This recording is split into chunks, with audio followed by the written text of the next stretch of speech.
Estamos a Varones en Intimidad, estamos charlando con Oscar Montiel y Ixchel Iglesias sobre una campaña que se lanzó, que es Sexo cuando de amor se trata, este juego de palabras que se dan en una situación de trata de personas, con algunas y se intervino con familias que han vivido alguna situación de trata de personas con sus hijas, y habló de cosas, has hablado de cosas importantes, tanto Oscar como Ixchel han hablado sobre el punto de quiebre, que es muy importante, que no lo identificamos. Sabemos que decimos tenemos broncas en casa, o ya se armó el pancho con mi papá o con mi mamá, y eso que es un punto de quiebre, así lo que podemos entender. Sí, partimos de la idea de que cualquier familia, cualquier persona puede vivir un punto de quiebre. El tema con el punto de quiebre en el caso de las mujeres es que siempre es un punto de quiebre que está vinculado a la violencia y a la sexualidad. O sea, en el caso de un embarazo o en el caso de los golpes, pero que las palabras cuando están golpeando a la mujer es o porque llegó tarde y entonces qué estaba haciendo en la calle, o porque se vistió de cierta forma y entonces la familia le dice eso, o porque cuando va a trabajar le dicen vas a trabajar de mesera, pues solo te vas a ir a prostituir, ¿no? Que es lo que hace una mesera. O sea, como todas estas violencias que van viviendo constantemente las mujeres hasta que las quiebra.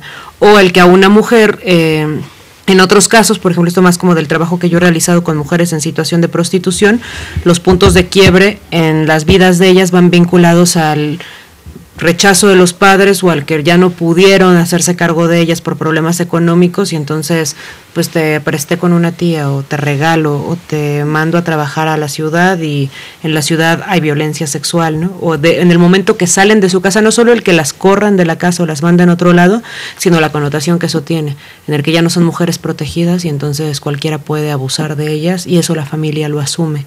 Entenderíamos eso como punto de quiebre. Interesante, porque para dejar que, bueno, a algunos nos quede más claro, porque como estas formas de relacionarnos entre familias, el mofarnos, en las bromas sobre la sexualidad, sobre el cuerpo de las mujeres, o sea, decimos, pues es que te lo dije para que te motives, ¿no? O sea, la violencia no tiene una intencionalidad, ¿no? O las palabras, las frases, y eso pocas veces ponemos atención, ¿no? Claro. No soy consciente de violencia porque la he naturalizado. Y Albita, que tenías también otro comentario muy importante. Ajá, como a mí me surgía la duda a qué se referían con esto de la coacción, autocoacción emocional. Sí, eso es importante comprenderlo porque para conectar con el punto de quiebre, diría el compa, un padrote de los que al que he entrevistado, que para que sea eficaz un padrote tiene que hacer una buena lectura emocional. A partir de que tiene una relación con una chica, él identifica el punto de quiebre. Ellos dicen, tienes que saber de qué pie cojea la víctima, ¿no? Y una vez que sepas de qué pie cojea, ese va a ser tu instrumento de poder sobre ella, ¿no? Y entonces eso se conecta con la autocoacción emocional. Es decir, la autocoacción emocional es una sofisticación del poder de control que tengo sobre mis emociones, ¿no? Y en el caso uno puede ir controlando sus emociones para evitar relaciones de violencia, como trabajan en el modelo C7 un poco, ¿no? Entender tus emociones para no ejercer violencia. Pero también puede haber un punto de involución emocional, podemos verlo así, es decir, cómo se utiliza este control sobre mis emociones para controlar a otras personas y definirme o construirme como un buen hombre, el hombre comprensivo, el hombre que llega a llorar. Un padrote hace eso, ¿no? Dice uno de ellos, tienes que ser un buen actor y hasta las lágrimas, aunque sea de cocodrilo, te tienen que salir. ¿Por qué? Porque eso va a quebrarte frente a una mujer que vas a enamorar, ¿no? Y entonces eso te coloca de diferente manera de un hombre machista, o sea, van entendiendo estas lógicas de sofisticación de la violencia o de estos temas de actualidad de los derechos de las mujeres y van adaptándose a las circunstancias, y esa adaptación a las circunstancias tiene que ver cómo controlan sus emociones, ¿no? No sienten celos cuando explotan a una mujer y saben que tiene relaciones con muchos hombres que son los clientes o prostituyentes. ¿Cómo le hacen para no sentir celos? ¿No? Como para poder desprenderse de eso y explotar a una mujer. Eso es también un proceso de autocoacción emocional. Qué interesante son estas formas que están inmersas en todo este proceso que ustedes fueron identificando como una primera parte, pero no solamente. Quiero decir que sucedió ahí. Ustedes vienen trabajando el tema desde hace años. Les conocemos y sabemos del trabajo profesional que hacen, académico, no solamente, y ahora de intervención, ¿no? Y qué tan importante fue empezar a involucrar y que las familias conocieran esto. O sea, parece ser como, bueno, ya dimos una plática con profes, ¿no? Porque la clásica, vamos a sensibilizar en género, en sexualidad, para el tema de trata. Ya dimos una plática de 1 hora, entonces ya todos están sensibilizados, ahora sí, ya cambiaron las cosas. No, el trabajo que ustedes fueron haciendo, decían, ¿no? De un 4º nivel. ¿Qué apoyó para que se pudiera generar esto? Este proceso de trabajo, porque sabemos que, bueno, pues voy, escucho y me regreso a mi casa, ¿no? La necesidad de diálogo y de escucha que tenían las familias. Cuando para las familias su hija no es víctima. O sea, la construcción de la víctima es de parte de las instituciones de procuración de justicia y de sociedad civil, ¿no? Y entonces, de pronto el ser víctima muchas veces es una etiqueta y hasta es una carga para las mujeres. Quien está viviendo una situación de explotación sexual normalmente no se asume como víctima, y si hablas con ella te va a decir que está ahí porque quiere, o porque lo decidió, o porque está trabajando, ¿no? Y es hasta después de un tiempo de tener una relación con las mujeres que ellas ya empiezan a contar toda la violencia que viven. En el caso de las familias pasa algo similar.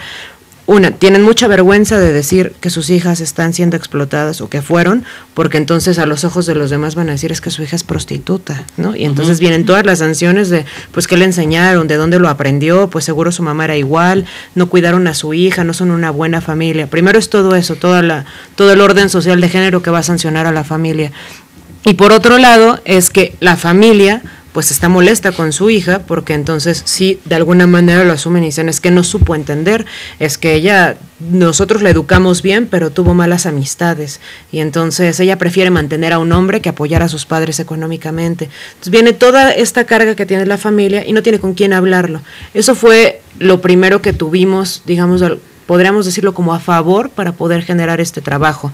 Y otra, que se generó un espacio de mucha confianza en el que pues no conocían a otras familias que estuvieran viviendo la misma situación. Entonces cuando empiezan a escuchar a una familia y empiezan a ver que en esa familia se están viviendo cosas similares a las que ellos están viviendo, todo el dolor que han sentido, todas las culpas que también han vivido, que decían, la culpa te llega en la noche, ¿no? O sea, de día te enojas con tu hija, pero ya en la noche empiezas y es que, ¿qué hice mal? Es que esa vez se acercó a mí llorando, es que yo le insulté, es que yo le pegué a mi hija. Cuando empiezan a recordar todo esto y ven que lo viven otras familias, eso fue lo más rico del proceso y también lo que generó que el proceso se fortaleciera, la escucha y el diálogo, y que finalmente fue un trabajo que hicieron las familias. Y ves ahí también la falta de reconocimiento, ¿no? Porque en un principio decían, es que nos gusta muchísimo venir a esta terapia. Pues no era una terapia, o sea, finalmente eran grupos focales en los que a partir de una pregunta detonadora las familias dialogaban. Las familias eran las que terminaban apoyándose entre sí, y a veces se daban consejos, a veces decían, mira, a mí me funciona esto, ¿por qué no intentas esto? Eran ellos, las propias familias, quienes resolvían esto. Eso fue como lo que nos favoreció para poder trabajar con las familias. Y lo importante es la escucha, del reconocimiento. ¿Qué pasaba en el no reconocimiento, ¿no? O sea, es decir, bueno, ya vimos esta parte que ayudó muchísimo y es un gran trabajo que han hecho, ¿no? Con familiares en Tlaxcala. Pero, ¿qué otro, en esas experiencias de trabajo, ¿qué identificaron? Sobre todo el tema de los hombres, ¿no? Bueno, cuando aparecían, se habían los papás, ¿no? Ya no nos compartían uno, porque de repente... las mamás, ¿no? También con toda esta carga moral, ¿no? Esta responsabilidad y la culpa, pero ¿qué pasaba del otro lado también de los hombres? Porque había una mancha, había un deshonor, ¿o qué sucedía? Lo que sucedía es que a partir de esto se genera un mecanismo que denominamos el mecanismo de enemistad.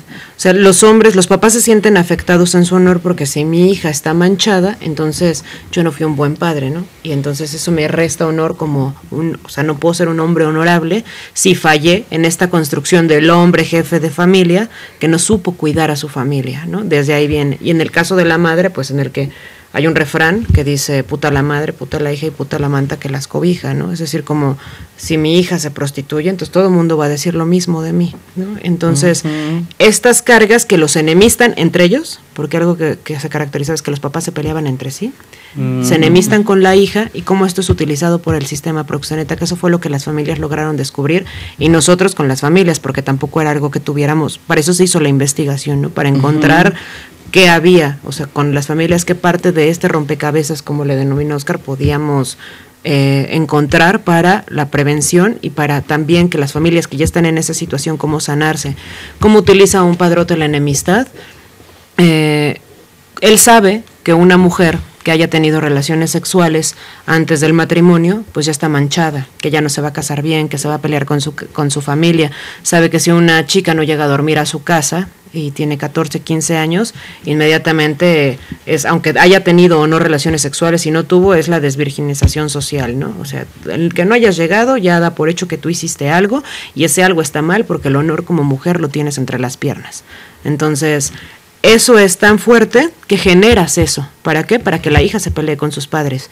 Y por otro lado, tú das esta escucha amorosa como padrote de, no, pues yo te comprendo, yo te entiendo, yo sé cómo son tus papás, ellos no te entienden, pero yo te puedo apoyar, yo te escucho, no, si te corren de tu casa, tú cuentas conmigo. ¿Cómo generas este diálogo con una mujer a la que no puede tener un diálogo sobre sus emociones y su sexualidad con su familia? Porque pues, esas cosas no se hablan, ¿no? O sea, te tiene que dar pena, te sientes avergonzada, entonces se convierte en alguien que te escucha, alguien que te da muchísima confianza.